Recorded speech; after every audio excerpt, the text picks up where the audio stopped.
Ang init na tumatagos sa kanyang lumang polo shirt ay kasing tindi ng bigat na nakadagan sa kanyang dibdib. Bawat butil ng pawis na gumugulong sa kanyang noo ay tila isang paalala ng misyon na hindi niya maaring isuko. Para sa lahat ng nakakakita sa kanya, isa lamang siyang matandang delivery man na pinangangalan ng Kiko. Nakatayo sa ilalim ng nakakapasong araw ng Maynila, nakatingala sa isang naglalakihang gusali na gawa sa salamin at bakal. Ngunit sa likod ng kupas na damit at anyong kahabag-habag, nagtatago ang isang katauhan na kayang bilhin ang buong gusaling iyon. Hindi siya si Mang Kiko, siya si Don Renato Valderrama at narito siya para sa kanyang nag-iisang anak. Dinukot niya mula sa bulsa ang isang mumurahing cellphone. Binuksan niya ang screen at tinitigan ang litrato na nagtulak sa kanya na gawin ang kabaliwang ito. Ang litrato ng kanyang anak na si Adrian, masayang-masaya habang yakap-yakap ang isang babaeng may mukha ng isang anghel. Si Lara Buenavista, "The woman who completes my world," basa ni Renato sa caption, at isang mapait na ngiti ang gumuhit sa kanyang mga labi. Perpekto ang ngiti, perpekto ang pagkakaayos ng buhok, perpekto ang lahat sa litrato. Pero alam ni Renato na ang pinakaperpektong maskara ang kadalasang nagtatago ng pinakamadilim na sikreto. Naranasan na niya iyon dati sa isang pagkakamaling sumira sa kanyang tiwala sa pag-ibig. Hindi niya hahayaang mangyari iyon kay Adrian. Ibinulsa niyang muli ang cellphone at huminga ng malalim. Oras na para simulan ang palabas. Pumasok siya sa gusali, hindi sa grand lobby na para sa mga bisita, kundi sa entrance ng mga empleyado sa likod. Ang amoy ng mamahaling pabango ay napalitan ng amoy ng panlinis at pagkain mula sa cafeteria. "Sir, may appointment po?" tanong ng guard. Hindi.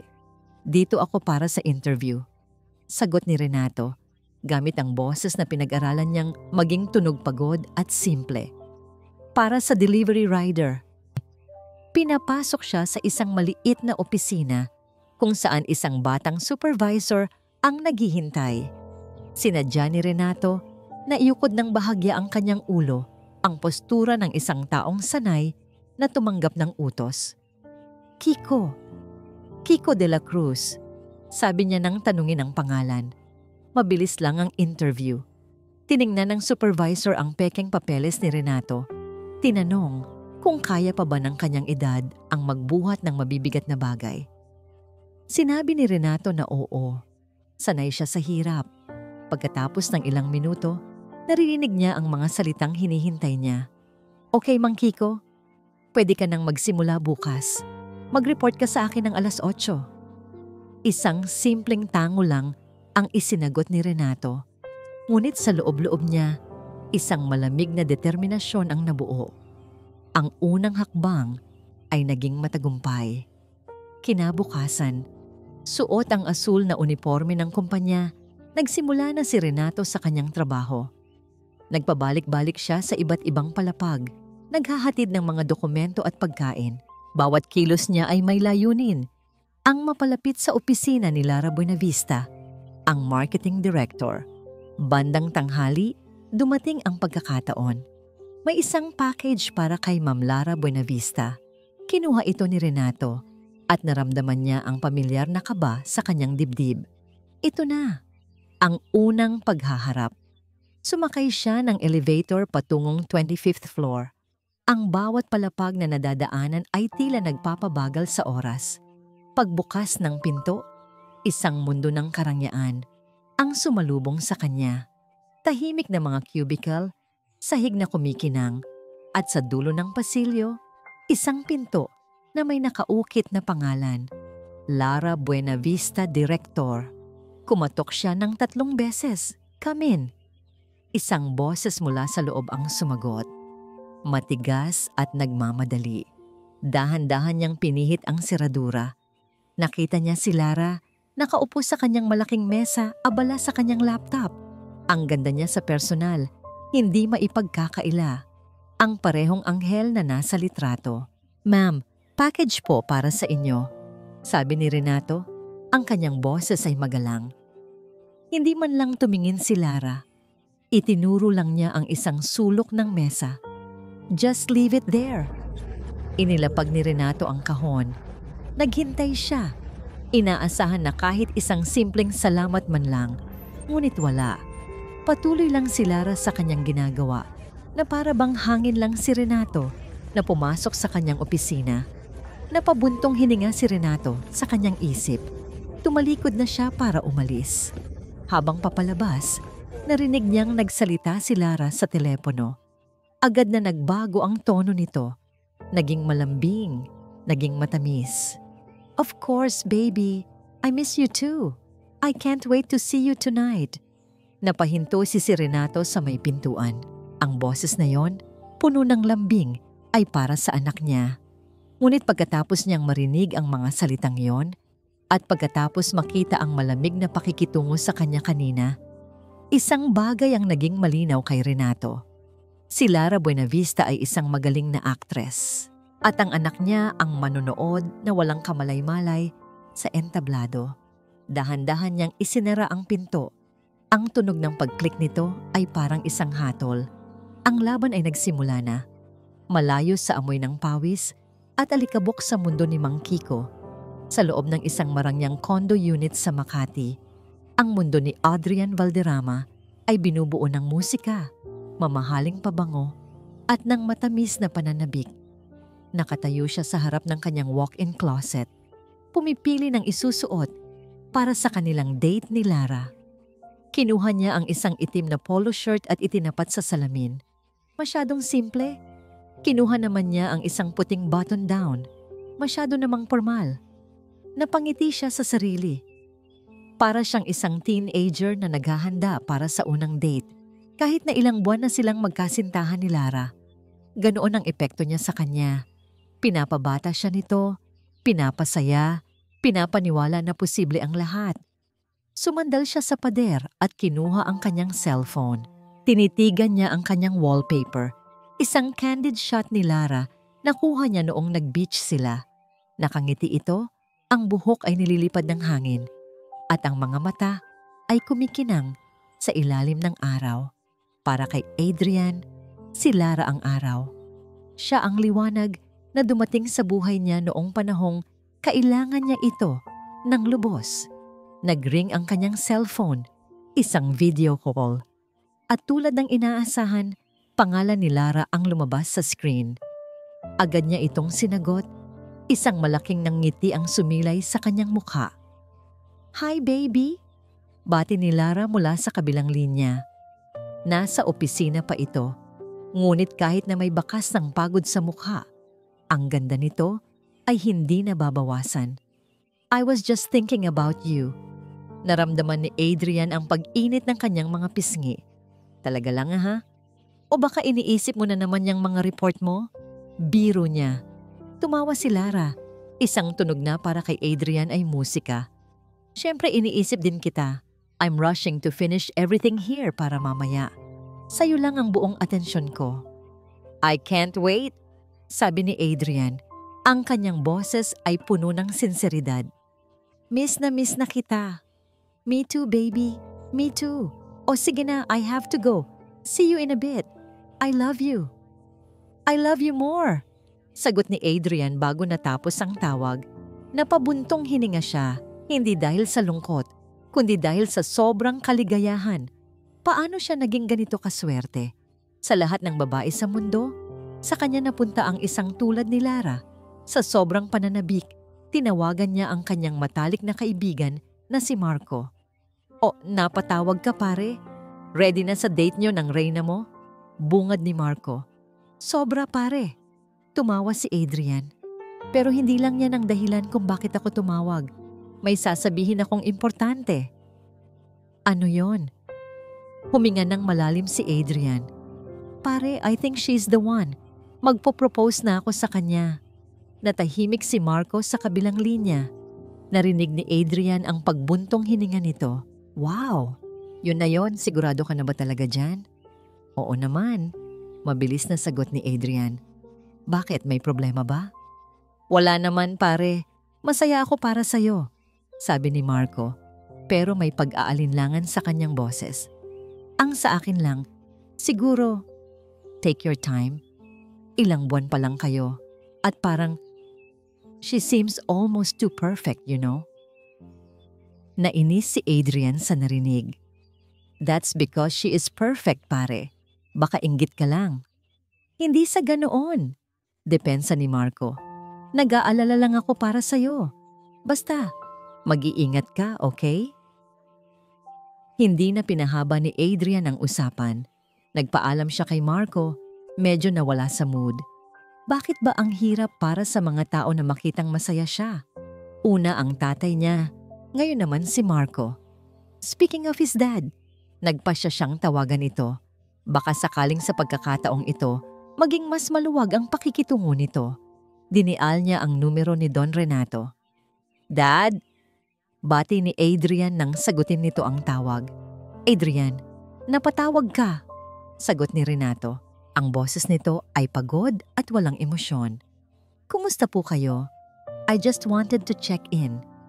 Ayos lang, maraming trabaho. Maikli. Laging maikli ang mga sagot nito kapag si Lara na ang usapan. Sinubukan ni Adrian na huwag magpa-apekto. Dad, I really wish you'd give Lara a chance. She's amazing. Gusto ka na nga niyang makilala ng formal. Isang sandaling katahimikan. Tingnan natin, sagot ni Renato. Nawalan na ng pasensya si Adrian. Dad, I'm serious. Mahal ko siya. In fact, I'm thinking of proposing to her soon. Mas mahabang katahimikan ang sumunod. Akala ni Adrian ay naputol na ang linya. Dad, andyan pa po kayo? Gawin mo ang gusto mo, Adrian. Sagot ni Renato. Ang boses nito ay malamig na parang yelo. Matanda ka na. Pagkatapos, ibinaba na nito ang tawag. Napaupo si Adrian sa gilid ng kanyang kama, hawak ang cellphone. Naramdaman niya ang pamilyar na kirot sa kanyang dibdib. Bakit ganoon na lang ang pagtrato sa kanya ng ama? Bakit hindi na lang ito maging masaya para sa kanya? Lalo lang tumibay ang kanyang desisyon. Ipapakita niya sa kanilang lahat. Ipapakita niya sa kanyang ama na tama siya tungkol kay Lara. Sila ni Lara laban sa buong mundo. Tumayo siya at nagpatuloy sa pag-aayos. Ang sakit na dulot ng tawag ay pilit niyang tinabunan ng pananabik na makita ang babaeng mahal niya. Malapit na. Ilang oras na lang. Nasa kalagitnaan na siya ng pagsusuot ng kanyang sapatos nang tumunog ang kanyang cellphone. Isang text message mula kay Lara. Agad niya itong binuksan. Baby, I'm so sorry. May biglaang emergency meeting. A huge client from Singapore called. Kailangan ako dito. Hindi ako aabot sa date natin. Babawi ako sa'yo, promise. I love you so much. Napabagsak ang mga balikat ni Adrian. Isang alon ng pagkadismaya ang bumalot sa kanya. Ngunit agad din itong napalitan ng pag-unawa. Ganoon talaga si Lara. Dedicated sa trabaho. Isa iyon sa mga hinahangaan niya dito. Nag-reply siya, It's okay, baby. Work is work. Good luck. I love you too. Bumagsak siya sa kanyang sofa. Ang katahimikan ng condo unit ay biglang naging bingi. Ang gabing pinakahihintay niya ay biglang naging isang gabing puno ng kalungkutan. Ngunit hindi alam ni Adrian na habang siya ay nakaupong mag-isa sa kanyang marangyang kondo, ang kotse ni Lara ay hindi papunta sa isang importanteng meeting sa BGC. Mabilis nitong binabaybay ang isang madilim at masikip na eskinita patungo sa isang lugar na pilit na niyang tinatalikuran. Ang bawat araw ni Renato bilang si Mang Kiko ay isang ehersisyo sa pasensya. Tinitiis niya ang pagod sa katawan, ang mga utos mula sa mga taong mas bata pa sa kanyang anak, at ang pakiramdam ng pagiging isang anino sa mundong dati ay pag-aari niya. Ngunit ang lahat ng ito ay may kapalit. Ang pagkakataong makita ang katotohanan. At sa araw na yon, ang katotohanan ay nagpakita sa kanya sa paraang hindi niya malilimutan. Nasa lobby siya, nag-aayos ng mga dokumento sa kanyang cart nang marinig niya ang isang pamilyar na tunog. Ang matinis na click-clack ng mamahaling sapatos na nagmamadaling naglalakad sa makintab na sahig. Hindi niya na kailangang lumingon. Alam niyang si Lara iyon. Sa di kalayuan, isang babaeng nakauniforme ng janitor ang tahimik na nagmamop ng sahig. Si Mira, ang babaeng may pinakamalungkot na mga mata na nakita ni Renato sa buong buhay niya. Nangyari ang lahat sa isang iglap. Pumaling si Lara sa isang kanto, abala sa kanyang cellphone at hindi napansin ang sahig na medyo basa pa. Dumulas ang takong ng kanyang sapatos. Hindi siya tuluyang natumba, ngunit nawalan siya ng balanse at muntik nang mabitawan ang kanyang telepono. Isang matalim na hininga ang pinakawalan ng lahat ng nakakita. Ngunit ang takot sa mga mata ni Lara ay mabilis na napalitan ng nag-aapoy na galit at ang galit na yon ay mabilis na nakahanap ng pagbubuntunan. Ano ba? Sigaw niya. Ang boses ay matinis at puno ng kamandag. Ang kanyang mga mata ay nanlilisik habang nakaturo sa babaeng janitor. Napayuko si Mira. Ang mop ay mahigpit na hawak sa kanyang mga kamay na para bang iyon ang kanyang kalasag. Sorry po, ma'am. Pasensya na po. Sorry? Yan lang ang sasabihin mo? Muntik na akong madisgrasya dahil sa kapabayaan mo. Napahinto ang ilang empleyado sa paligid, ngunit walang nangahas na makialam. Lahat ay takot sa kapangyarihan ni Lara Buenavista. May babala naman po ako na nilagay, ma'am. Pabulong na sagot ni Mira. Itinuturo ang isang maliit na dilaw na wet floor sign. Lalong nag-init ang ulo ni Lara. Lumapit siya kay Mira. Ang tangkad niya at mamahaling damit ay isang malaking kontras sa maliit at payak na anyo ng kaharap. Wala akong pakialam sa sign mo. Ang trabaho mo ay maglinis, hindi maglagay ng patibong. Kung hindi mo kayang gawin ng maayos ang simpleng trabaho mo, baka dapat humanap ka na lang ng ibang pagkakakitaan. Mga taong tulad mo, pabigat lang talaga sa kumpanyang ito. Bawat salita ay parang isang sampal. Naramdaman ni Renato ang pag-akyat ng dugo sa kanyang ulo. Nakatago sa likod ng isang haligi, kinuyom niya ang kanyang mga kamao. Ang pagnanais na lumabas at ipagtanggol ang kawawang babae ay napakalakas. Ngunit pinigilan niya ang sarili. Kailangan niya ng pruweba. Hindi opinyon. Nakita niya ang panginginig ng mga balikat ni Mira. Isang butil ng luha ang pumatak mula sa mga mata nito, gumulong sa kanyang pisngi. Pasensya na po talaga, ma'am. Ulit ni Mira. Ang boses ay basag na. Tinalikuran na siya ni Lara, puno ng pagkasuklam. Linisin mo iyan. At sa susunod, gamitin mo ang utak mo. Sabi nito bago nagpatuloy sa paglalakad. Ang tunog ng kanyang takong ay muling umalingaw-ngaw sa tahimik na lobby. Naiwan si Mira na nakayuko, pinipigilan ng paghikbi. Nang sigurado nang nakalayo si Lara, lumabas si Renato mula sa kanyang pinagtataguan. Lumapit siya sa dalaga. Hindi siya nagsalita. Dinukot lang niya ang isang malinis na panyo mula sa kanyang bulsa at iniabot ito kay Mira. Nag-angat ng tingin si Mira. Ang mga mata ay puno ng gulat at pagkalito. Nakita niya ang isang matandang delivery man na may mabait na mukha. Kinuha niya ang panyo. Salamat po. Isang tango lang ang isinagot ni Renato. Bago niya itinulak muli ang kanyang cart, ang puso ay mabigat sa awa para sa dalaga at nag-aalab sa galit para kay Lara. Ang insidenteng iyon ay simula pa lang pala ng araw. Bandang hapon, bumuhos ang malakas na ulan. Habang nasa delivery bay si Renato, tumunog ang kanyang telepono. Isang order. Isang napakakomplikadong order. Isang kape mula sa isang sikat na coffee shop sa kabilang kalye. Isang ensaymada mula sa isang panaderya 3 kanto ang layo. At isang bote ng mineral water mula sa convenience store. Lahat ay may special instructions. At lahat ng yon ay para kay Ma'am Lara Buenavista. Napabuntong hininga si Renato. Alam niyang sinadya ito. Isang paraan para iparamdam sa kanya kung sino ang mas may kapangyarihan. Sinunod niya ang utos. Suot ang isang manipis na kapote Sinuong niya ang malakas na ulan. Pagkatapos ng halos 1 oras, basang-basa at pagod, nakarating siya sa pinto ng opisina ni Lara. Kumatok siya. "Pasok," sabi ng boses sa loob. Pagbukas niya ng pinto, nakita niyang nakaupo si Lara. Nagbabasa ng isang magazine, mukhang hindi abala. "Ma'am, eto na po yung pinabili niyo." Tiningnan siya ni Lara mula ulo hanggang paa. Isang ekspresyon ng pandidiri ang malinaw sa mukha nito. "Bakit ngayon ka lang? At bakit tumutulo ka sa sahig ko? Maghintay ka dyan sa labas." Isinara ni Lara ang pinto sa mukha niya. Nakatayo si Renato sa labas, basang-basa. Nararamdaman ang lamig na tumatagos sa kanyang mga buto. 5 minuto. 10 minuto.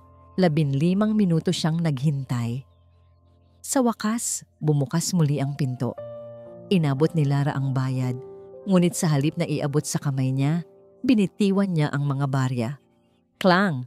Klang! Klang! Gumulong ang mga barya sa sahig, nabasa ng tubig na tumutulo mula sa kanyang damit. "Pasensya na, nadulas sa kamay ko," sabi ni Lara.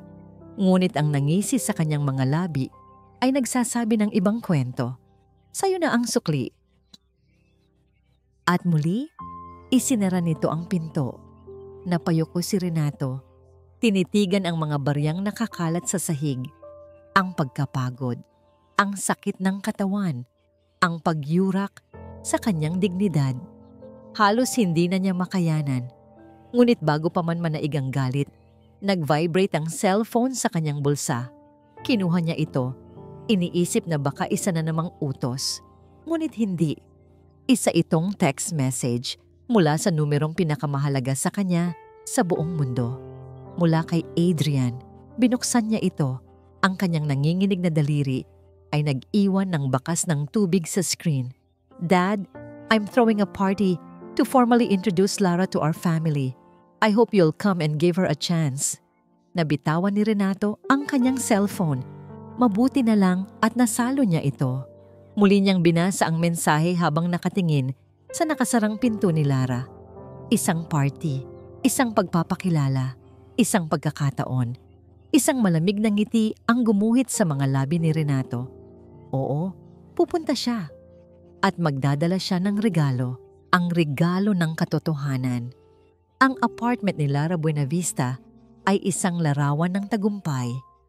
Mula sa kanyang bintana sa 35th floor, tanaw ang kumikinang na city lights ng Makati. Ang mga muebles ay moderno at mamahalin. Ang hangin ay amoy lavender at vanilla.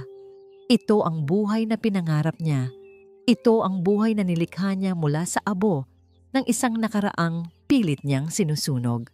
Ngunit sa gabing iyon, ang karangyaan sa paligid niya ay hindi kayang pagtakpan ang kaguluhang nagaganap sa loob niya.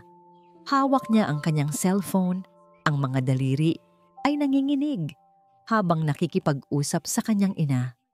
Walang lambing sa kanyang boses, tanging inis at pagod. "Hindi ba't nagpadala na ako noong 1 linggo, Nay?" sabi niya. Ang boses ay pilit na pinapakalma. "Hindi pa ba sapat yon?" Mula sa kabilang linya, narinig niya ang garalgal na boses ng kanyang ina, puno ng pagmamakaawa. "Anak, inatake na naman sa hika ang bunso mo.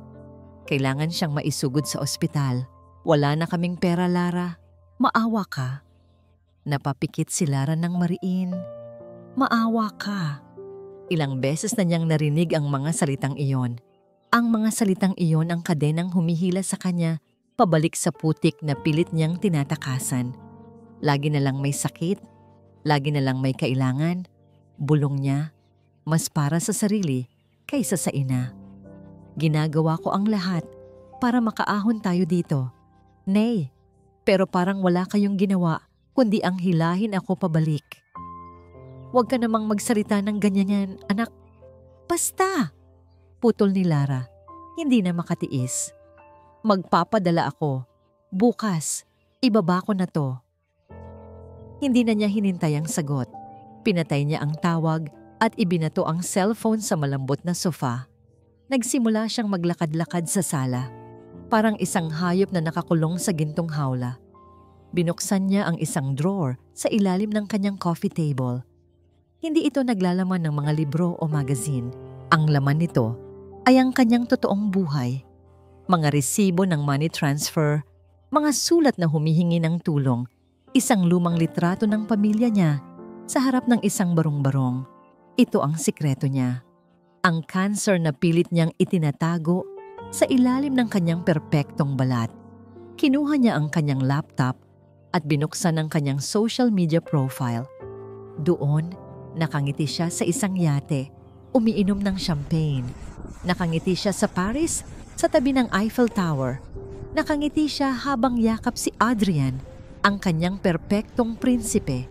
Isang perpektong buhay, isang perpektong kasinungalingan, isang mapait na ngiti ang gumuhit sa kanyang mga labi. Alam niya kung ano ang tingin sa kanya ng mga tao.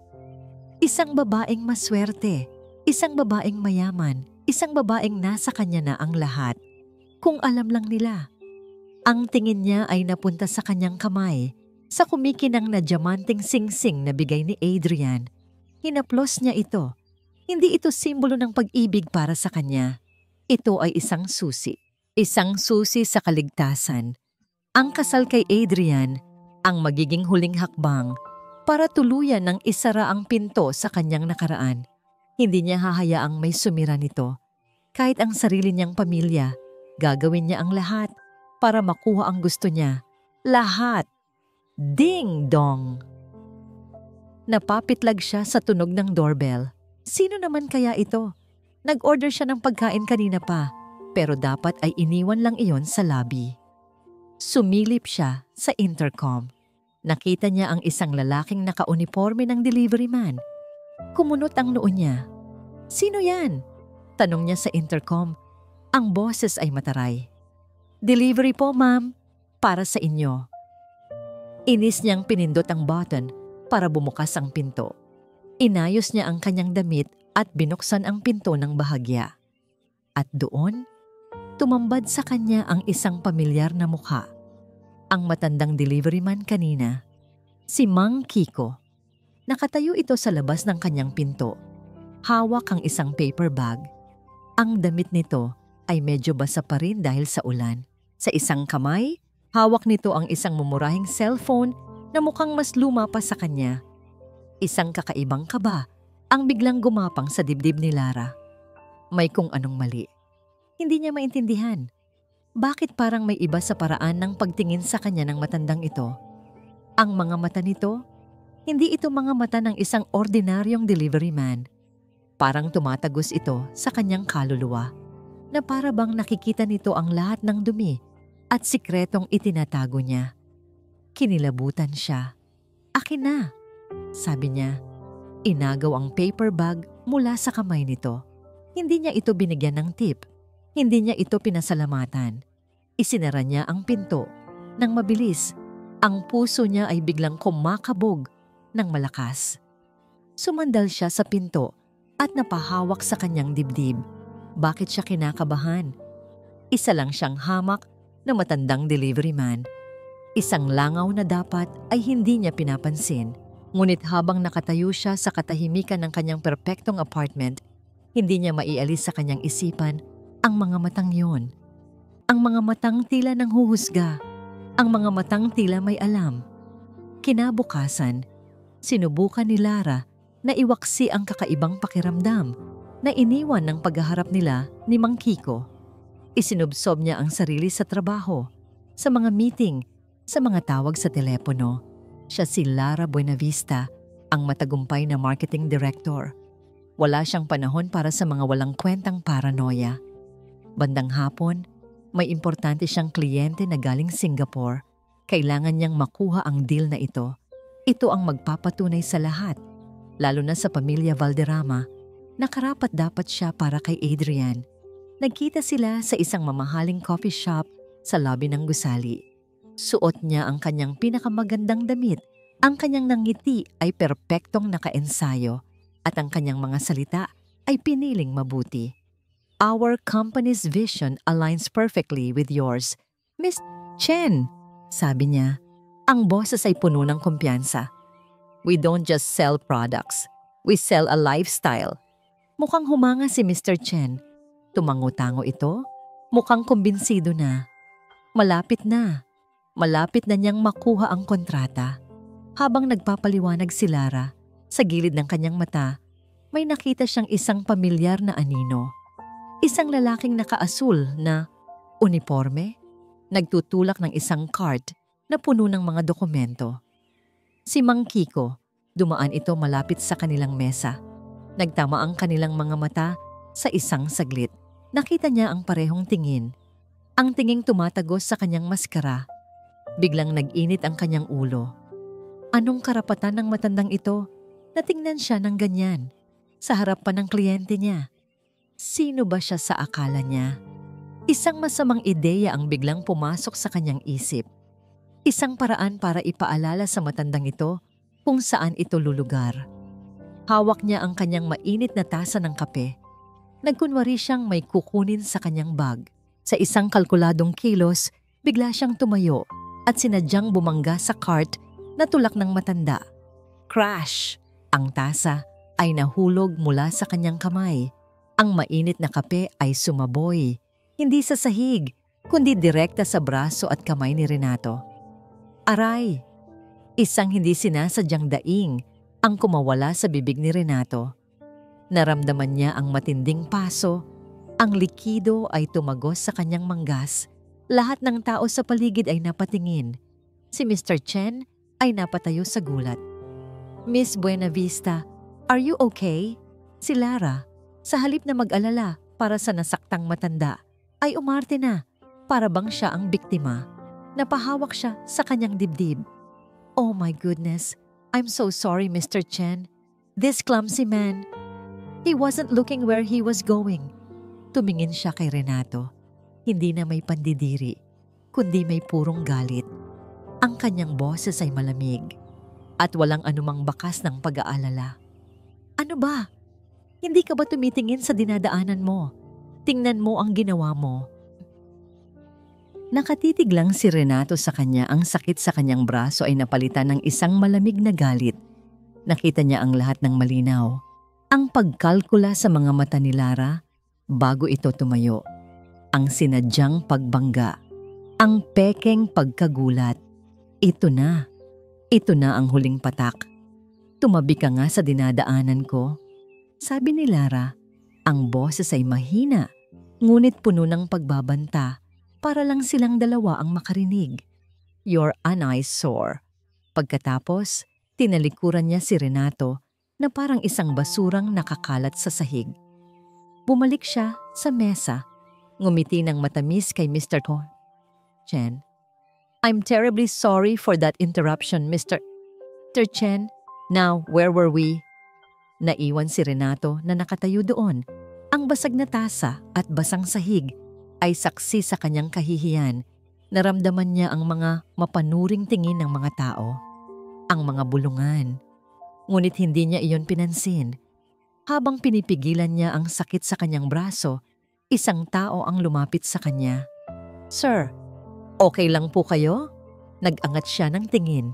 Si Mira, ang babaeng janitor. Sa mga mata nito, wala siyang nakitang paghusga. Tanging purong pag-aalala. May hawak itong basang bimpo. Nasaktan po kayo. Halika po. Lalagyan natin ng malamig na tubig. Dinala siya ni Mira sa pantry ng mga empleyado.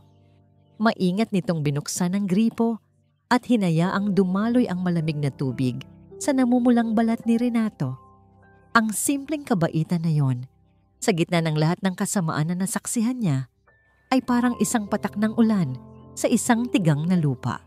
Salamat, Iha, sabi ni Renato. Ang boses ay taos-puso. Wala po yun, Mang Kiko, sagot ni Mira. Isang maliit na ngiti ang sumilay sa kanyang malungkot na mga labi. Alam ko po ang pakiramdam na yan. Pagkatapos gamutin ang kanyang paso, bumalik si Renato sa kanyang trabaho. Ngunit iba na siya. Ang Renato na puno ng pag-aalinlangan ay nawala na. Ang Renato na umaasa pa na baka nagkakamali lang siya ay wala na. Ang natira ay isang ama na gagawin ang lahat para iligtas ang kanyang anak. Kinagabihan, sa kanyang maliit na tinutuluyang apartment, tinawagan niya ang kanyang pinagkakatiwalaang private investigator, isang dating pulis na utang ang buhay sa kanya. Tiningnan niya ang kanyang namumulang braso sa salamin. Ang sakit ay nagsisilbing paalala. Nang sagutin ng investigador ang tawag, ang boses ni Renato ay kalmado, ngunit sa ilalim nito may isang bakal na determinasyon. "Rodrigo," sabi niya. "Sir Renato, anong maipaglilingkod ko?"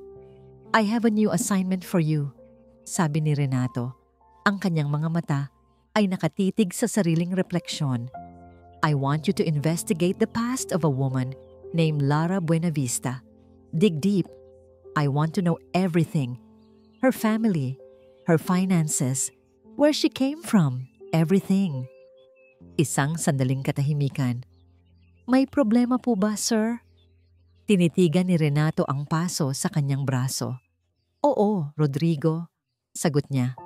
"May malaki tayong problema." Para kay Adrian, ang lunas sa lahat ng problema ay ang paggugol ng oras kasama si Lara. Pagkatapos ng mga nakakabanas na tawag mula sa kanyang ama at kaibigan, isang perpektong dinner date lang ang kailangan niya para muling maniwala na ang mundo niya ay nasa ayos. Nasa paborito nilang Italian restaurant sila. Ang ilaw mula sa kandila ay nagbibigay ng malambot na anino sa mukha ni Lara, lalo pang nagpapatingkad sa kanyang ganda. Hawak ni Adrian ang kamay nito sa ibabaw ng mesa. "You seem quiet tonight, baby," puna ni Lara. Hinahaplos ang kanyang mga daliri. "Is everything okay?" Ngumiti si Adrian. "Everything's perfect now that you're here. I missed you yesterday." "Ako rin," sagot ni Lara. Ang kanyang mga mata ay puno ng sinseridad. "And I'm so sorry again. That client meeting was a nightmare, pero kinailangan kong gawin. But the good news is, I saved the deal. Ako ang bida." Biro niya, sabay kindat. Tumawa si Adrian. "Of course you did. You always do." Masayang nagpatuloy ang kanilang hapunan. Nagkwento si Lara tungkol sa kanyang matagumpay na araw. Bawat salita niya ay parang isang matamis na himig sa pandinig ni Adrian.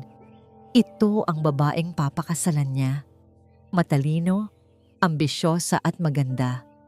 Habang hinihintay nila ang dessert, tumunog ang telepono ni Lara. "Oh, it's my boss," sabi niya. Tiningnan ang screen. "Can you excuse me for a second, baby? I really have to take this." "Sure, go ahead," sabi ni Adrian. Lumayo si Lara para sagutin ang tawag. Naiwan si Adrian sa mesa. Sakto namang nag-vibrate ang laptop ni Lara na nakapatong sa tabi niya.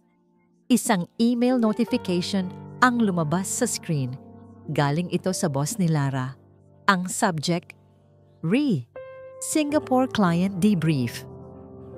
Hindi niya sinasadyang basahin, ngunit nahagip ng kanyang mga mata ang unang linya ng email. "Lara, don't worry too much about what happened. We'll find a way to salvage the deal. It's not your fault the client decided to pull out last minute." Kumunot ang noo ni Adrian. Pull out, salvage the deal. Ibang-iba ito sa kwento ni Lara kanina lang. Akala niya ba ay naging matagumpay ang meeting? Akala niya ba ay siya ang nagligtas ng kontrata? Isang maliit na butil ng duda ang biglang sumibol sa kanyang isipan. Bumalik si Lara sa mesa. Ang ngiti ay bumalik na sa kanyang mga labi. "Sorry about that. You know how it is." Sinubukan ni Adrian na maging kaswal. Ngumiti siya. "No problem. So, kumusta raw sabi ng boss mo? Kinongratulate ka ba niya sa galing mo?" Nakita ni Adrian ang isang mabilis na pagbabago sa ekspresyon ni Lara. Isang segundong pag-aatubili.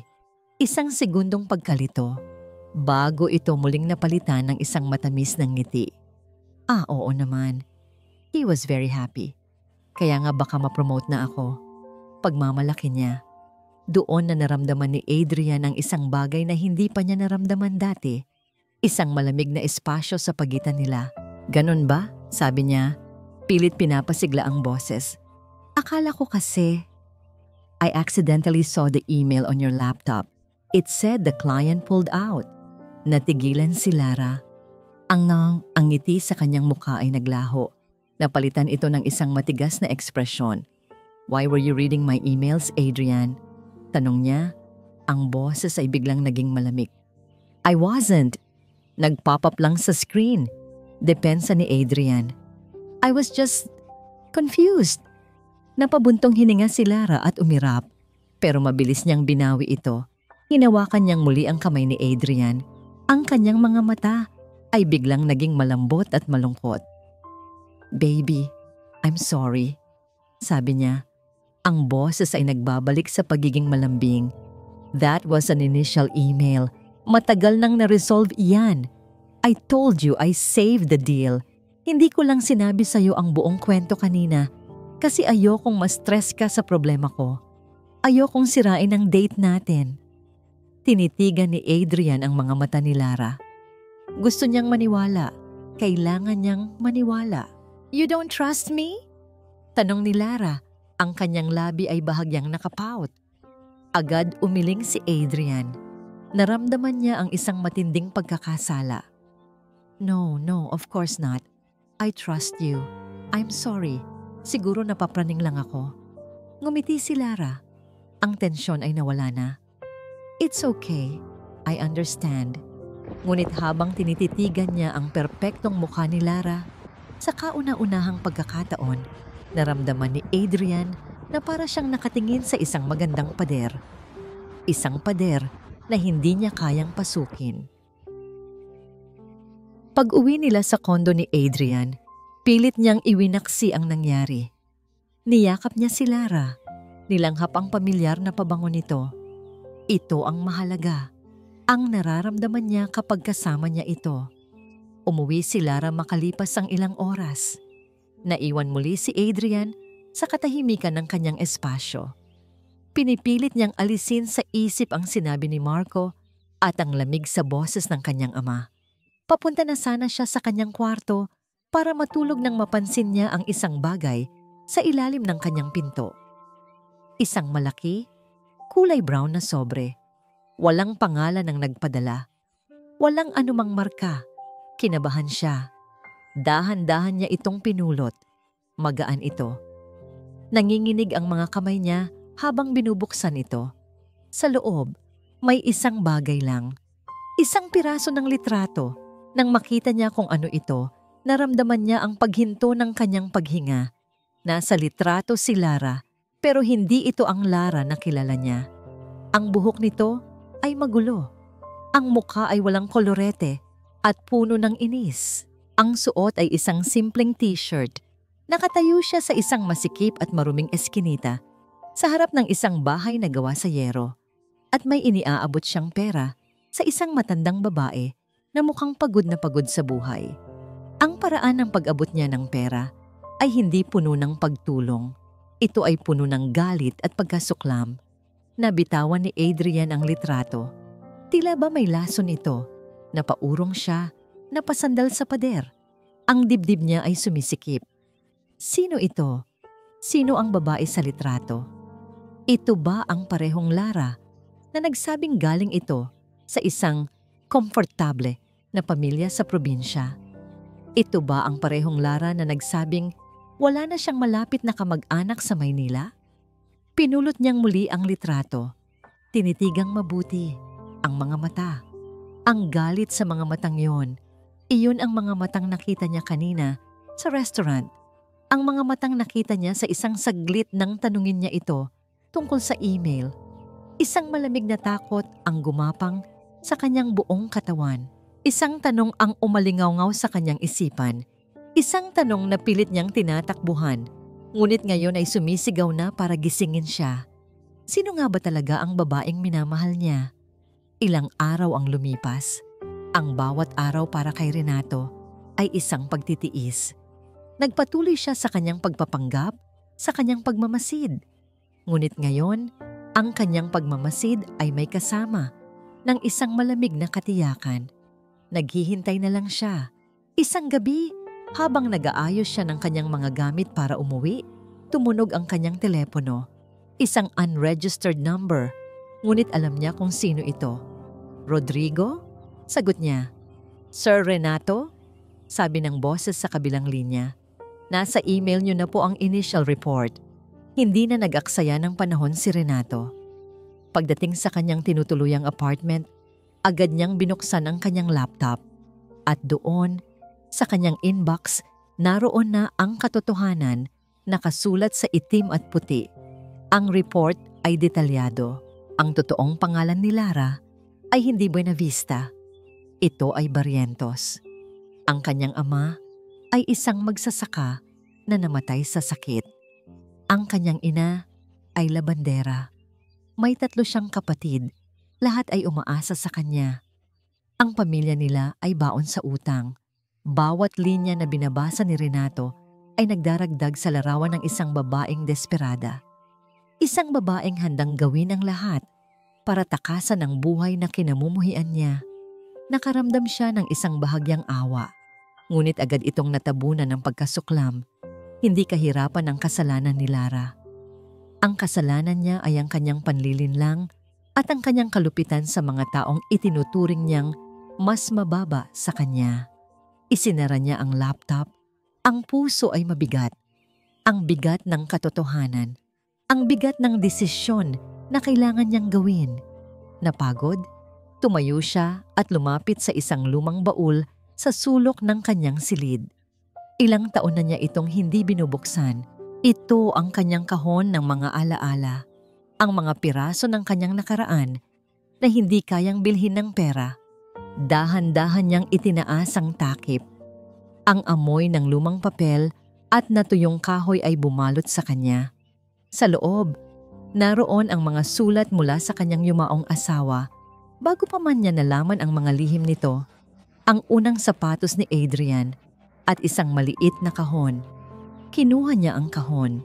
Sa loob nito, naroon ang mga litrato niya kasama ang kanyang matalik na kaibigan at kumpare, si Antonio Reyes. Ang taong nagligtas ng kanyang buhay, maraming taon na ang nakalipas mula sa isang tiyak na kapahamakan sa negosyo. Kahit nakapalit nito ay ang pagkawala ng sarili nitong kabuhayan. Tinitigan niya ang isang litrato. Magkasama sila ni Antonio, mga bata pa, nakangiti habang nakatayo sa harap ng isang maliit na karinderya. Si Antonio ang nag-iisang taong naniwala sa kanya noong wala pa siyang wala. Pagkatapos mamatay ni Antonio sa isang aksidente, nawalan na siya ng kontak sa pamilya nito. Paulit-ulit niya silang hinanap, ngunit parang nilamon na sila ng lupa. Ito ang isa sa mga pinakamalaking pagsisisi sa kanyang buhay. Dinukot niya ang isa pang litrato. Ito ay kuha sa kasal ni Antonio. Katabi nito ang kanyang magandang asawa, si Elena. Isang babaeng may pinakamabait na mga mata. Napahinto si Renato. Ang mga matang yon, tinitigan niyang mabuti ang litrato. Ang hugis ng muka, ang paraan ng pagngiti, parang may malamig na tubig na ibinuhos sa kanyang likod. Saan niya nakita ang mga matang yon? Mabilis niyang kinuha ang kanyang cellphone. Nag-scroll siya sa kanyang gallery. Doon, may isang litratong lihim niyang kinunan ilang araw na ang nakalipas. Ang litrato ng babaeng janitor na tinulungan siya noong natapunan siya ng kape. Ang litrato ni Mira. Itinabi niya ang screen ng cellphone sa lumang litrato ni Elena. Ang kanyang paghinga ay halos huminto. Hindi eksakto, ngunit ang pagkakahawig ay hindi maaring ipagkamali. Ang mga mata, ang ilong, ang anyo ng kabaitan na kahit ang kalungkutan ay hindi kayang itago. Isang nakakabaliw na ideya ang pumasok sa kanyang isip. Hindi kaya? Posible ba? Nanginginig ang mga kamay niya habang muli niyang tinatawagan si Rodrigo. Rodrigo, ako ulit, sabi niya. Ang boses ay apurado. May isa pa akong ipapahanap. Mabilis lang. Hanapin mo ang pamilya ng dati kong kaibigan, si Antonio Reyes. Ang asawa niya ay si Elena. Gusto kong malaman kung ano ang nangyari sa kanila. Kung may anak ba sila? Kung may apo. Masusunod po, sir. Ang sumunod na oras ay ang pinakamahabang oras sa buhay ni Renato. Hindi siya mapakali. Nagpabalik-balik siya sa loob ng silid. Ang isip ay lumilipad. Tadhana? Coincidence? Pagkatapos, tumunog muli ang telepono. "Sir," sabi ni Rodrigo, may kakaibang tono sa kanyang boses. "May nahanap na po ako. Si Antonio at Elena Reyes nagkaroon ng isang anak na lalaki. Ngunit namatay ito sa sakit 10 taon na ang nakalipas. May naiwan itong isang anak na babae. Ang pangalan niya ay Mira Reyes." Nabitawan ni Renato ang kanyang cellphone. Bumagsak ito sa sahig na may malakas na kalabog. Napaupo siya sa gilid ng kama, nakatulala sa kawalan. Si Mira, ang kawawang janitor, ang babaeng inalipusta ni Lara, ang babaeng nagpakita sa kanya ng kabaitan, ay apo ng taong pinagkakautangan niya ng kanyang buhay. Biglang nagkaroon ng kahulugan ang lahat. Hindi ito coincidence, ito ay tadhana. Ang tadhana mismo ang naglagay sa kanya sa gusaling iyon. Ang tadhana ang nagpakita sa kanya ng kasamaan ni Lara at ng kabutihan ni Mira. Ang tingin niya ay napunta sa ibabaw ng kanyang mesa. Doon, nakapatong ang isang magarbong imbitasyon na ipinadala ni Adrian. Ang imbitasyon para sa kanilang engagement party. Alam na ni Renato ang kailangan niyang gawin. Hindi na lang ito tungkol sa pagliligtas kay Adrian. Ito ay tungkol sa pagbabayad ng isang lumang utang na loob. Ito ay tungkol sa pagbibigay ng hustisya. Pinulot niya ang kanyang cellphone. Dinial niya ang numerong nakuha niya mula sa HR ng building. Pagkatapos ng ilang ring, isang mahinang boses ang sumagot. "Hello? Mira?" sabi ni Renato. Ang boses niya ay malalim at seryoso, hindi na boses ni Mang Kiko. "Ako ito, si Renato Valderrama." Narinig niya ang pagkabigla sa kabilang linya.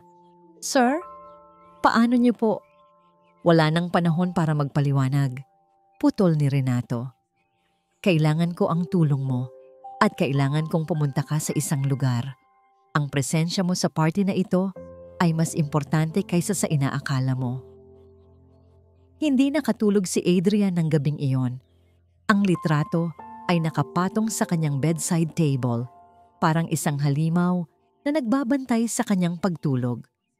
Paulit-ulit niya itong tinitingnan at paulit-ulit ding sinasaksak ng duda ang kanyang puso.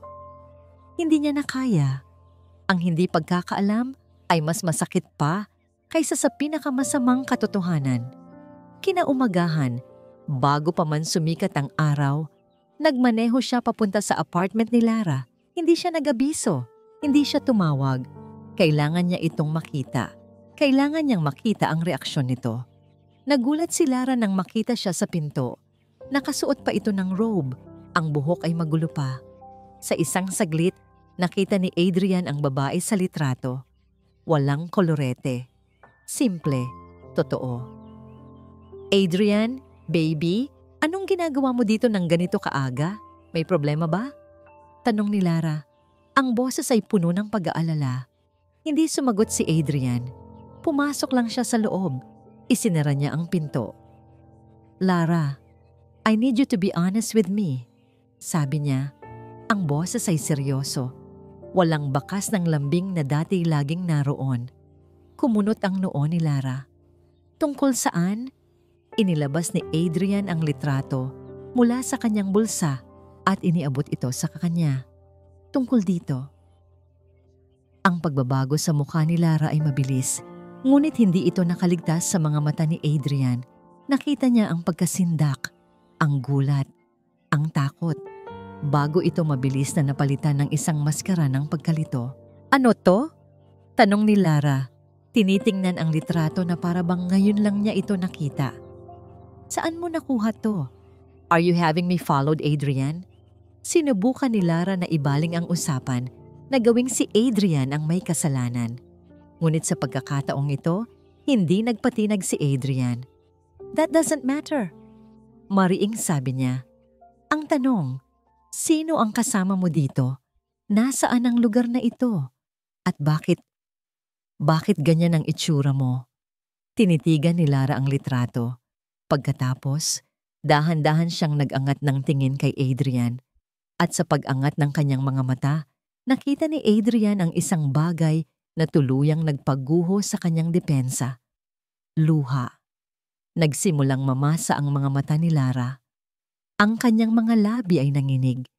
Ang kanyang perpektong postura ay biglang gumuho at sa isang iglap, siya ay naging isang babaeng mukhang mahina at nasasaktan. Akala ko may tiwala ka sa akin, sabi niya. Ang boses ay basag. Isang butil ng luha ang tuluyan nang pumatak sa kanyang pisngi. Niyakap niya ang sarili na parabang giniginaw. Ayoko sanang sabihin sa'yo to, Adrian. Kasi nakakahiya. Lumapit siya sa sofa at napaupo. Ang mukha ay nakasubsob sa kanyang mga palad. Nagsimula siyang humikbi. Natigilan si Adrian. Ang galit at duda sa kanyang dibdib ay biglang napalitan ng awa at pagkalito. Ito ang kahinaan niya. Hindi niya kayang makita si Lara na umiiyak. Umupo siya sa tabi nito. Lara, anong ibig mong sabihin? Dahan-dahang nag-angat ng mukha si Lara. Ang kanyang perpektong mukha ay nabahira ng luha. Yung babae sa litrato, tiyahin ko siya. Malayo. Kapatid ng lola ko na hindi ko na halos nakikita.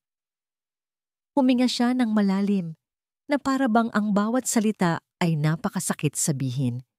Naghihirap sila, Adrian. Sobrang hirap. At paminsan-minsan, tinutulungan ko sila. Patago. Tinitigan niya si Adrian. Ang kanyang mga mata ay puno ng pakiusap. Hindi ko sinabi sa'yo kasi ayokong isipin mo na ginagamit ko ang pera mo para sa kanila. Ayokong isipin mo na isa akong pabigat. Ang pera na binibigay ko galing sa sarili kong sahod. Pinag-iipunan ko. Kaya ako nagagalit sa litrato kasi paulit-ulit silang humihingi. Nakakapagod din, Adrian, pero pamilya pa rin sila. Ang kwento ay perpekto. Bawat detalye ay tumutugma. Bawat emosyon ay kapani-paniwala. Si Lara Buenavista ay isang napakagaling na aktres at ito ang kanyang pinakamahusay na pagganap. At si Adrian, ang kanyang tapat na manonood, ay walang nagawa, kundi ang maniwala. Ang duda ay napalitan ng matinding pagkakasala. Paano niya nagawang pagdudahan ang babaeng ito? Ang babaeng may napakabuting puso na kahit sa sarili nitong paraan ay tumutulong sa iba. Lara, I'm so sorry, sabi niya. Ang boses ay puno ng pagsisisi. Kinuha niya ang mga kamay nito. Hindi ko dapat, patawarin mo ako. Umiling si Lara. Pinupunasan ng kanyang mga luha. Hindi. Ako dapat ang mag-sorry. Dapat naging tapat ako sa'yo mula pa sa simula. Natakot lang talaga ako. Niyakap siya ni Adrian ng mahigpit. Wala kang dapat ikatakot. Mahal kita, Lara. Ikaw at ang lahat ng tungkol sa'yo. Sa ibabaw ng balikat ni Adrian, habang nakayakap ito sa kanya, iminulat ni Lara ang kanyang mga mata. Wala ng luha. Ang natira ay isang malamig at matagumpay na tingin. Nalagpasan niya ito. Ngunit alam niyang kailangan niyang kumilos ng mabilis. Ang pagdududa ni Adrian, kahit na nawala na sa ngayon, ay isang babala. Kailangan niyang italiri si Adrian sa lalong madaling panahon. Humiwalay siya sa yakap. Hinawakan niya ang mukha ni Adrian. Promise me, Adrian, walang na tayong lihiman. Ever again. I promise. Mabilis na sagot ni Adrian. Desperadong maibalik ang tiwala nito. Ngumiti si Lara. Ang perpektong nangiti ay nagbalik na. Good, because I love you and I can't wait to be your wife. Ang mga salitang yon ay tumatak sa isip ni Adrian. Wife, tama. Kailangan niyang patunayan kay Lara, sa kanyang ama, kay Marco, at sa buong mundo kung gaano niya kamahal ang babaeng ito. Ang pagdududa niya ay isang kasalanan na kailangan niyang pagbayaran. At alam na niya kung paano. Magbihis ka, sabi niya. Ang kanyang boses ay puno na ng bagong determinasyon. Lalabas tayo. Saan tayo pupunta? Basta, magtiwala ka sa akin. Kinagabihan, pagkatapos ng isang buong araw ng pagpapakita kay Lara kung gaano niya ito kamahal, umuwi si Adrian sa kanyang kondo. Kinuha niya ang kanyang cellphone. Dinial niya ang numero ng kanyang ama. "Dad," sabi niya nang sagutin ito. Ang boses niya ay matigas at may halong paghamon. "Tumawag lang ako para sabihin sa'yo. Bukas, sa engagement party, magpo-propose ako kay Lara." Narinig niya ang katahimikan sa kabilang linya. Isang katahimikan na dati ikasasakit ng kanyang dibdib, ngunit ngayon ay nagbibigay sa kanya ng lakas. Sana nandoon ka para makita mo. Sana nandoon ka para batiin kami at tanggapin siya sa pamilya. Pero kung pupunta ka lang para sirain ang gabi namin, mas mabuting huwag ka nang pumunta. Sa kabilang linya, nakatayo si Renato sa dilim ng kanyang silid. Narinig niya ang bawat salita. Naramdaman niya ang bawat patalim. Ang kanyang anak, ang kanyang sariling dugo, ay pinipili ang isang kasinungalingan kaysa sa kanya. Ito na. Ang sandali ng all is lost. Ang sandaling tila natalo na siya. Ngunit hindi. Huminga ng malalim si Renato. Ang kanyang boses ay naging kalmado sa gitna ng unos. Isang nakakakilabot na kalmado. "Pupunta ako, anak," sabi niya. "Huwag kang mag-alala. I'll be there." Ang katahimikan sa loob ng itim na kotse na sumundo kay Mira ay nakakabingi. Kabaliktaran ito ng ingay na nagwawala sa loob ng kanyang dibdib. Habang dahan-dahang gumagapang ang sasakyan sa magarbong driveway ng Valderrama Mansion, bawat tibok ng kanyang puso ay isang tanong. Ano ba ang ginagawa ko dito? Pinagmasdan niya ang kanyang suot. Isang simpleng itim na bestida, ang pinakamatinong damit na pag-aari niya na hiniram pa niya mula sa kanyang pinsan. Mukha itong basahan kumpara sa mga kumikinang na gown at alahas na nakikita niya sa mga bisitang pumapasok sa mansyon. "Nandito na po tayo, ma'am," sabi ng driver. Hindi siya sanay na tawaging ma'am. Sanay siyang tawaging hoy o psst o madalas hindi man lang pinapansin. Nanginginig ang kanyang mga tuhod habang bumababa siya ng kotse. Pagpasok niya sa malaking pinto, para siyang isang munting isda na biglang itinapon sa gitna ng karagatan. Ang liwanag mula sa mga chandelier ay nakakasilaw. Ang halimuyak ng mamahaling pabango at pagkain ay nakakahilo. Ang bulungan at tawanan ng mga mayayamang bisita ay parang isang lengguwahe na hinding-hindi niya maiintindihan. Agad niyang naramdaman ang mga tingin, mga matang mapanuri, mga matang nagtatanong, sino ang babaeng ito? Bakit siya nandito? Saan galing ang basahan na suot niya? Naramdaman niya ang pamilyar na hiya, ang pagnanais na maging invisible. Gusto na niyang tumakbo palabas, bumalik sa kanyang maliit at simpleng mundo kung saan, kahit mahirap, ay alam niya kung saan siya lulugar. Hinanap ng kanyang mga mata ang nag-iisang taong kakilala niya, ang dahilan kung bakit siya naroon. At sa isang sulok, malapit sa isang malaking bintana, nakita niya ito. Hindi na siya si Mang Kiko. Nakatayo doon si Don Renato Valderrama. Suot ang isang perpektong itim na suit. Ang anyo niya ay hindi nakahabag-habag. Ito ay makapangyarihan. Ngunit nang magtama ang kanilang mga mata, nakita ni Mira ang parehong kabaitan na nakita niya sa pantry. Bahagyang tumango si Don Renato sa kanya. Isang simpleng tango, ngunit puno ng kahulugan. Isang tango na nagsasabing, "Manatili ka, magtiwala ka sa akin." Huminga ng malalim si Mira. Ang takot ay naroon pa rin, ngunit ngayon, may kasama na itong isang maliit na sinag ng determinasyon. Habang sinusubukan niyang hanapan ang sarili ng isang sulok kung saan hindi siya mapapansin, isang anino ang biglang humarang sa kanyang harapan. Isang anino na amoy, mamahaling pabango at panganib.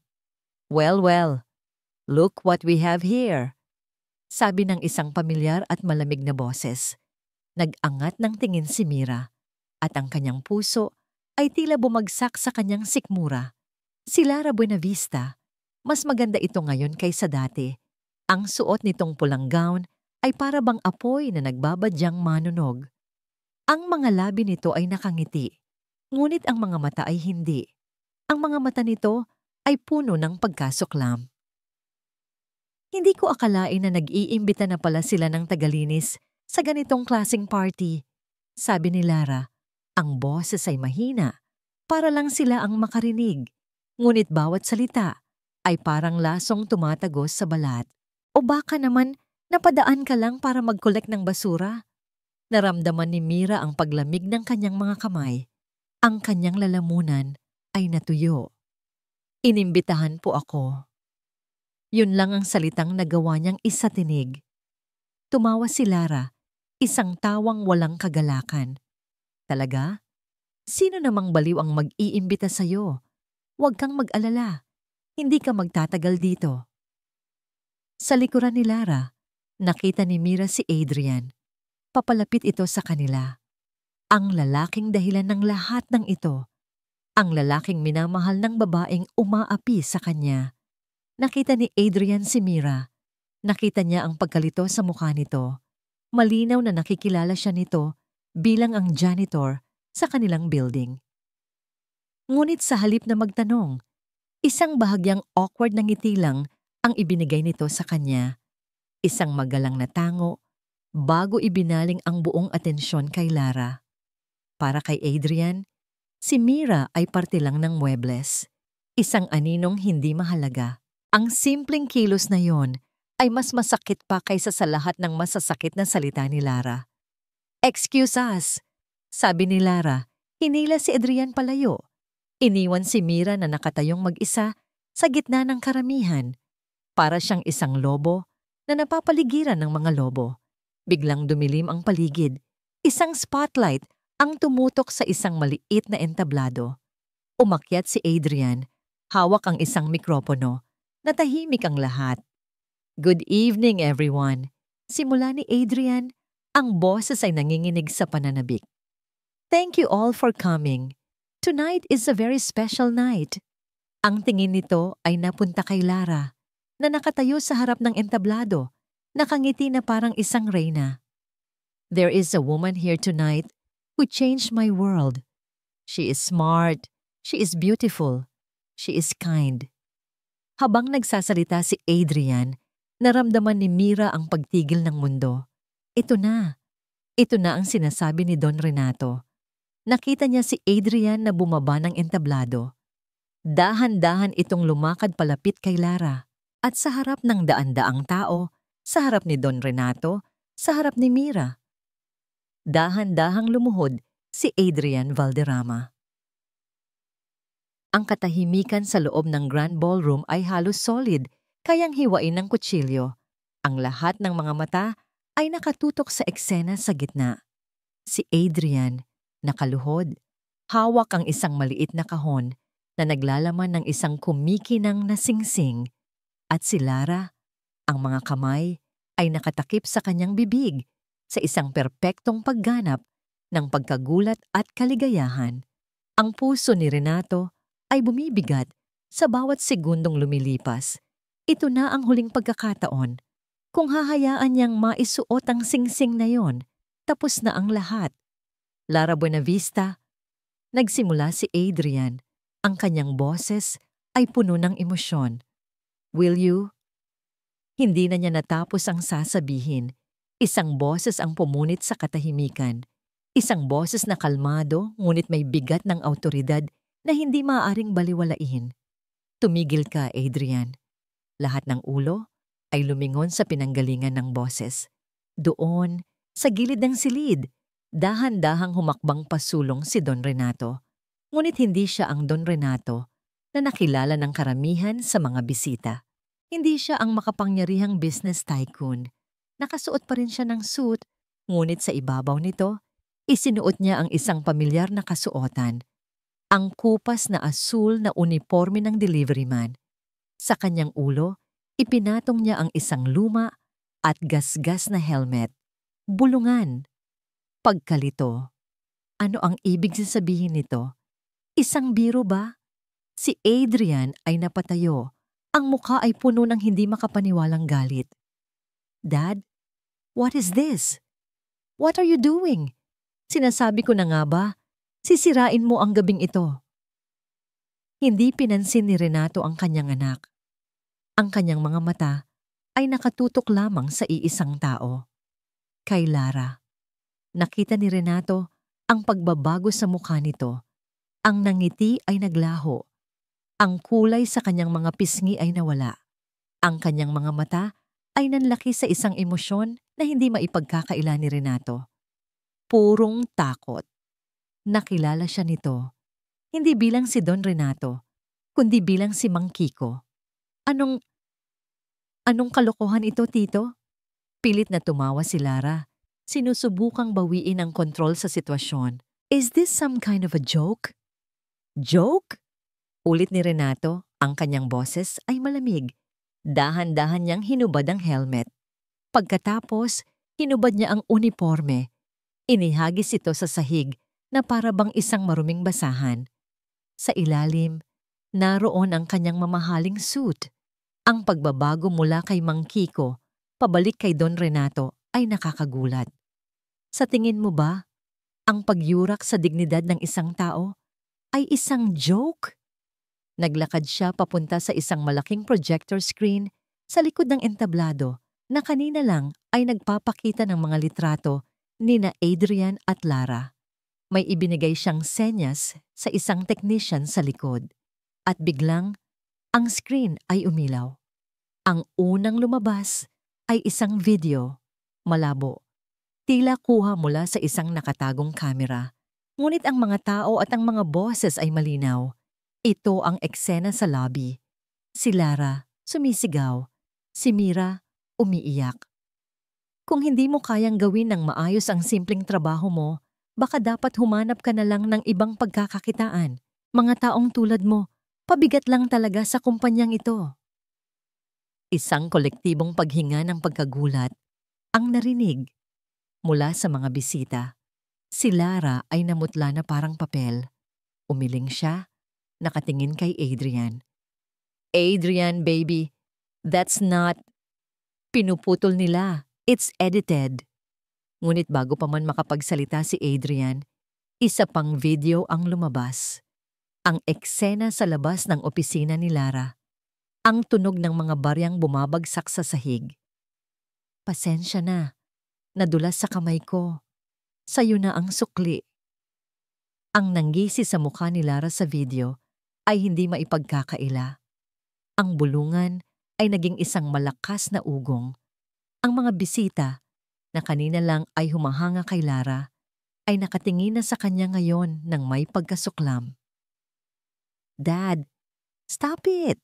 Sigaw ni Adrian, ang mukha ay naghahalo sa galit at kahihiyan, ngunit hindi pa tapos si Renato. Isa pa, sabi niya sa technician. Ang huling video, ang pinakamasakit sa lahat, ang eksena sa coffee shop.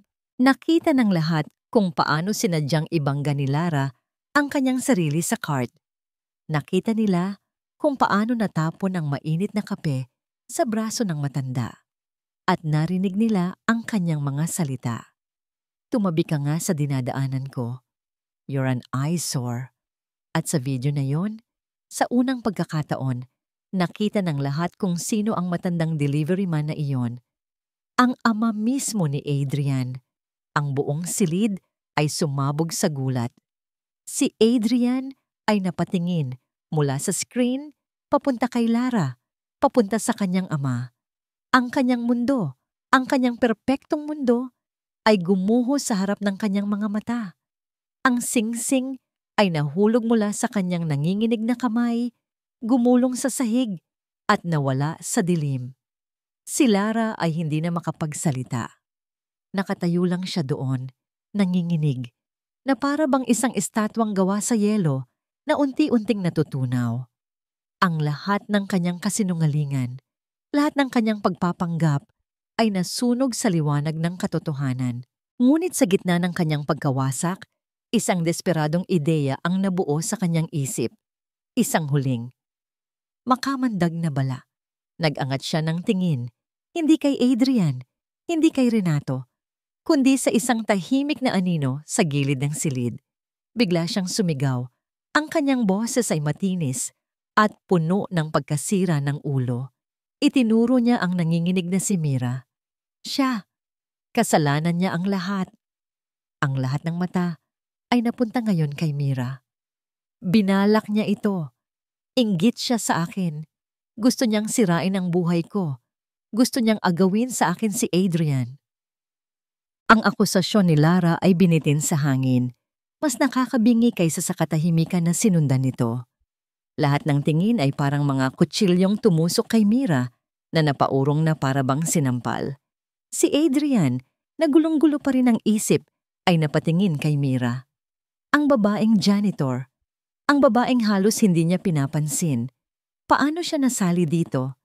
Ngunit sa gitna ng kanyang pagkalito, ang mga salita ni Lara ay parang isang lason na nagsimulang kumalat sa kanyang isipan. Posible ba? Isang masalimuot na plano para sirain sila?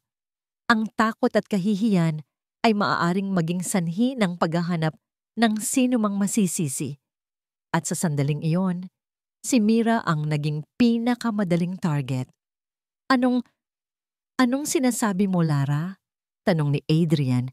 Ang kanyang tingin ay nagpapalipat-lipat mula kay Lara patungo kay Mira. Nakita ni Lara ang pag-aalinlangan sa mga mata ni Adrian. Nakita niya ang kanyang pagkakataon. Hindi mo ba nakikita, Adrian? Sabi ni Lara. Ang kanyang boses ay naging boses ng isang biktima. Matagal na siyang may gusto sa'yo. Nakikita ko ang paraan ng pagtingin niya sa'yo sa building. Nagkunwari siyang kawawa para makuha ang simpatya ng ama mo. Silang dalawa ang may pakana ng lahat ng ito. Ang mga salita ay walang katotohanan, ngunit sa isang silid na puno ng kaguluhan, ang kasinungalingan ay maaaring maging katotohanan. Nagsimula muling magbulungan ang mga tao. Ang duda ay bumaling ngayon mula kay Lara, patungo sa kawawang dalaga sa sulok. Ngunit bago pa man tuluyang mawasak ang reputasyon ni Mira, isang boses muli ang pumailanlang, ang boses ni Don Renato. Ngunit hindi na ito galit. Ito ay puno ng isang malalim at nakakapangilabot na lungkot. Tama na, Lara. Naglakad si Renato, hindi papunta kay Lara, kundi papunta kay Mira. Ang bawat hakbang niya ay may bigat.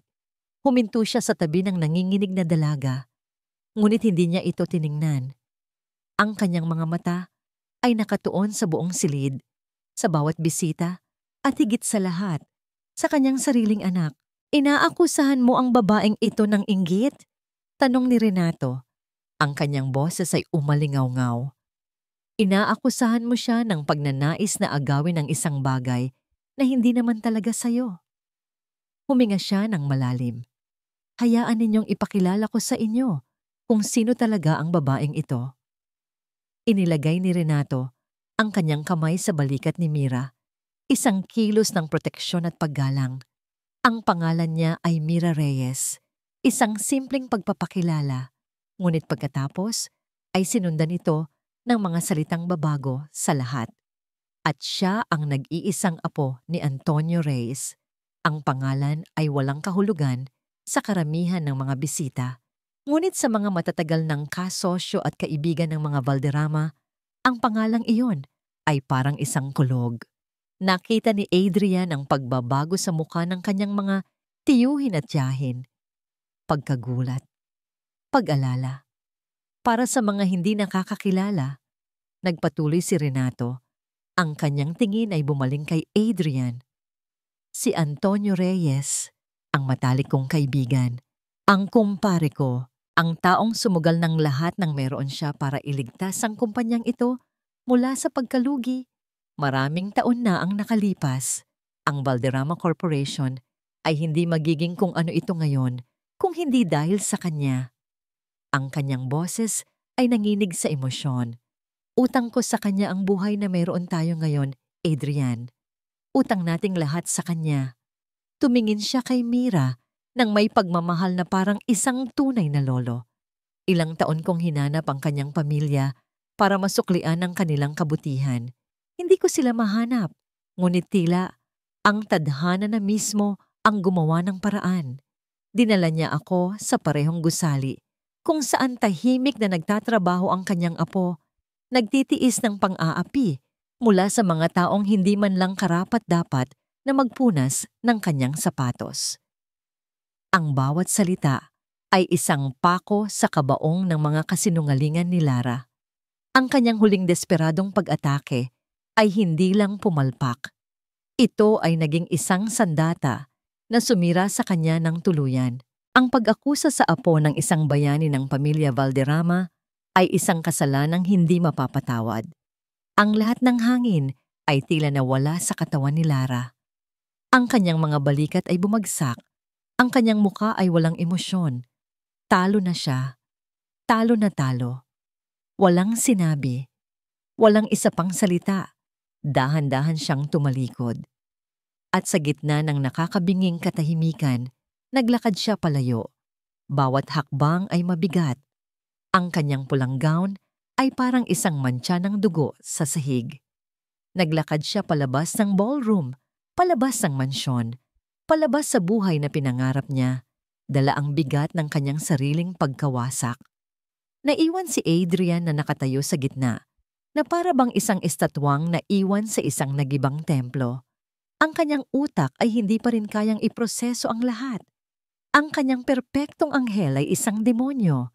Ang kawawang janitor ay isang prinsesa na may dugong bayani. Ang kanyang ama, na inakala niyang kontrabida, ang siyang nagsasabi ng katotohanan.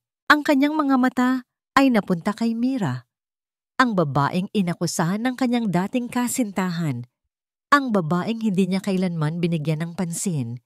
Ngayon, nakikita niya ito sa ibang liwanag. Nakikita niya ang dignidad sa kabila ng pagiging simple. Nakikita niya ang lakas sa kabila ng katahimikan. Dahan-dahan, humakbang siya. Isang hakbang, dalawa, hanggang sa nakatayo na siya sa harap nito. Hindi niya alam kung ano ang sasabihin. Ang lahat ng salita sa mundo ay tila kulang. Ngunit sa huli, isang salita lang ang lumabas sa kanyang bibig. Isang salitang basag at puno ng bigat ng lahat ng kanyang pagkakamali. Patawad. Lumipas ang ilang buwan, ngunit ang mga alingawngaw ng gabing iyon ay nanatili. Ang iskandalo ay kumalat na parang apoy sa kanilang social circle, ngunit para kay Adrian, ang ingay sa labas ay walang-wala kumpara sa katahimikang bumalot sa kanyang mundo. Hindi na siya nag-abalang alamin kung ano ang nangyari kay Lara. Para sa kanya, ang Lara na minahal niya ay namatay na noong gabing iyon. Ang naiwan na lang ay isang multo, isang paalala ng kanyang sariling kahangalan. Ginugol niya ang mga sumunod na linggo sa pag-iisa. Nag-leave siya sa trabaho, nagkulong sa kanyang kondo, paulit-ulit niyang pinanood ang mga video sa kanyang isipan. Hindi na para husgahan si Lara, kundi para unawain ang sarili niya. Bakit siya naging bulag? Bakit niya piniling maniwala sa isang magandang kasinungalingan kaysa harapin ang isang pangit na katotohanan? Isang hapon, may kumatok sa kanyang pinto. Hindi niya ito pinansin. Ngunit nagpatuloy ang pagkatok. Sa inis, binuksan niya ito. Handang sigawan kung sino man yon. Ngunit ang kanyang ama ang nakatayo doon. "Pwede ba tayong mag-usap?" tanong ni Don Renato. Ang boses ay malumanay. Sa kauna-unahang pagkakataon, walang tensyon sa pagitan nila. Walang paghuhusga. Nag-usap sila. Hindi sa sala, kundi sa may dalampasigan, kung saan malakas ang hangin at malawak ang karagatan. Doon, sa unang pagkakataon, ikinuwento ni Renato ang tungkol sa ina ni Adrian, ang tungkol sa sarili nitong mga lihim, ang sarili nitong panlilinlang. "Hindi ko siya kinamuhian," sabi ni Renato, nakatingin sa malayo. "Pero nasaktan ako, at ang sakit na yon, dinala ko. Naging takot. At ang takot na yon, naipasa ko sa'yo sa pamamagitan ng sobrang pagprotekta. Patawarin mo ako, anak. Naiyak si Adrian, hindi dahil sa lungkot, kundi dahil sa pag-unawa. Sa wakas, naintindihan na niya ang kanyang ama. At sa pag-intindi na yon, naintindihan din niya ang kanyang sarili.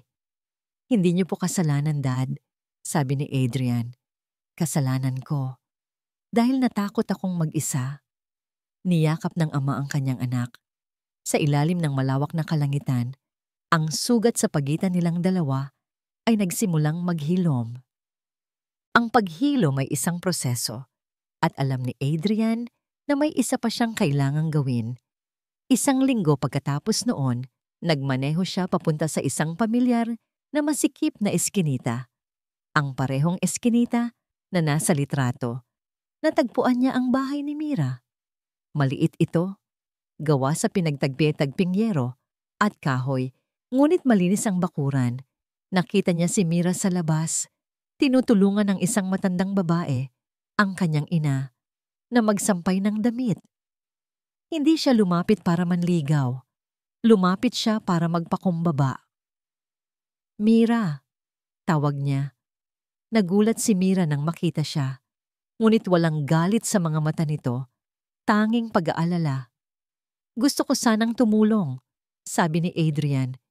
Itinuturo ang bubong nilang may butas at doon nagsimula ang lahat.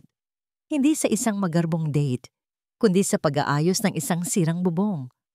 Sa pagbubuhat ng mga baldeng may tubig, sa pakikinig sa mga kwento ng nanay ni Mira tungkol sa kabutihan ng lolo nitong si Antonio. Habang tumatagal, mas nakikilala ni Adrian si Mira. Nakikita niya ang talino sa likod ng kanyang pagiging tahimik, ang tapang sa likod ng kanyang pagiging mahiyain, at ang isang simpleng ganda na hindi kayang tapatan ng anumang kolorete o mamahaling damit. Natutunan niyang tumawa muli, isang tawang totoo at hindi piliit. Isang linggo ng gabi, ang Valderrama Mansion ay muling napuno ng mga bisita. Ngunit hindi ito isang malaking party. Iilan lang sila. Sa hapagkainan, magkatabing nakaupo si Adrian at ang kanyang ama. Sa tapat nila, nakaupo si Mira at ang kanyang ina. Walang magarbong pagkain. Isang simpleng salo-salo, puno ng kwentuhan at tawanan. Tiningnan ni Don Renato ang eksena sa kanyang harapan. Si Adrian, masayang nakikipag-usap sa ina ni Mira. At si Mira, sa unang pagkakataon, nakita niyang tumawa ng malakas, isang tawang malaya at puno ng saya. Ang lungkot sa mga mata nito ay unti-unti nang napapalitan ng liwanag. Hindi pa sila magkasintahan, marahil ay matatagalan pa. Ngunit alam ni Renato na ang pundasyon na kanilang binubuo, isang pundasyon ng pagkakaibigan, respeto at katotohanan, ay mas matibay kaysa sa anumang gusaling kayang itayo ng kanyang pera. Nang gabing iyon, bago matulog, lumapit si Renato sa isang litrato sa kanyang study. Ang litrato niya kasama ang kanyang kumpare, si Antonio Reyes. Hinaplos niya ito. Isang ngiti ang sumilay sa kanyang mga labi. Isang ngiting payapa. Huwag ka nang mag-alala, kaibigan. Bulong niya sa hangin. Nasa mabuting mga kamay na ang apo mo. Sa labas, sa hardin, magkatabing nakaupo sina Adrian at Mira, pinapanood ang mga bituin. Walang salitang namamagitan sa kanila. Hindi na kailangan. Sa katahimikan, sa ilalim ng liwanag ng buwan, isang bagong kwento ng pag-ibig ang nagsisimula pa lang isulat. Isang kwentong totoo.